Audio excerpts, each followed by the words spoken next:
So here we have the Audi A3 on a 66 plate. I'm going to start off by showing you around the outside of the car, and then we'll hop in and run through some controls on the inside. From the outside, you can see it's a 5-door car with alloy wheels. Let's start off inside the boot and then work our way around the rest of the car from there. So as we approach the boot, you can see we have reversing sensors, plenty of boot space as well, along with that 60/40 split folding rear seat, should you wish to increase that space even further.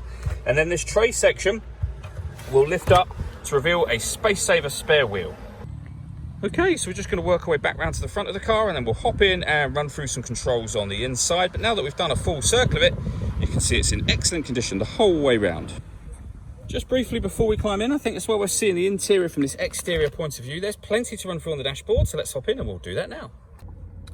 Okay, so now that we're inside the car, we're going to start with the dials. On the left-hand side, we have the rev counter, and on the right-hand side, the speedometer. In the middle, we've got a digital readout for the speedometer. You can change the information that's displayed there by using buttons on the steering wheel. So there's various different menus available, and you can circle through those menus, as I say, using the buttons just over here. Beneath which, we have cruise control. And then over on the right-hand side, we have stereo and phone controls. The phone controls can only be used after such time as you paired your phone up, and that is done over here on the central screen. So we're on the main menu at the moment. All of the movement that you see me making with the screen is all being done using this dial and these collection of buttons around it. So for example, you can instantly access the satellite navigation, or your telephone menu, or your radio menu, or your media menu, or hit the main menu and we can do it all from here. So for example, on the radio, you will see just there that we have got DAB, FM and AM radio all available to us. If you want to listen to your own music, you can do. You can just go back one step. You can change your radio stations from there, of course, or you can go all the way back to media. And then from media, you'll be able to access all of these different ways to listen to your music. And they include Bluetooth audio. So once you pair your phone, not only can you make and receive phone calls, you'll also be able to stream your music wirelessly as well. So plenty of ways to listen to music. And as I say, on top of all of that, this car has satellite navigation access just there. There's a video showing how that works on our website and on our YouTube channel as well. We then have this collection of buttons. So firstly, this one turns off the stop and start. This car is designed to cut out when it's stationary in traffic to save you fuel. That button, hit that, that system is now turned off. This one will turn on the autonomous parking. This car is able to park itself. It will do that by taking control of the steering. It will tell you when to accelerate, brake, and what gear you should be in. Press the button again to turn that system off.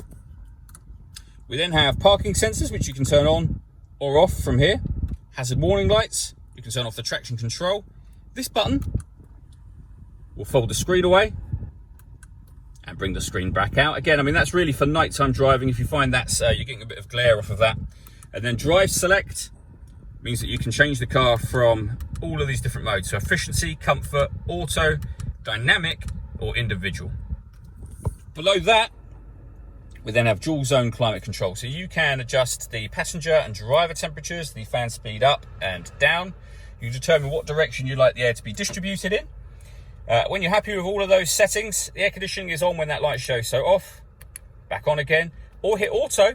The car will now take control of the direction of the air and the fan speed to maintain those temperatures. You can hear it doing that. Override it by readjusting the fans yourself and put it back on whatever setting you want it on.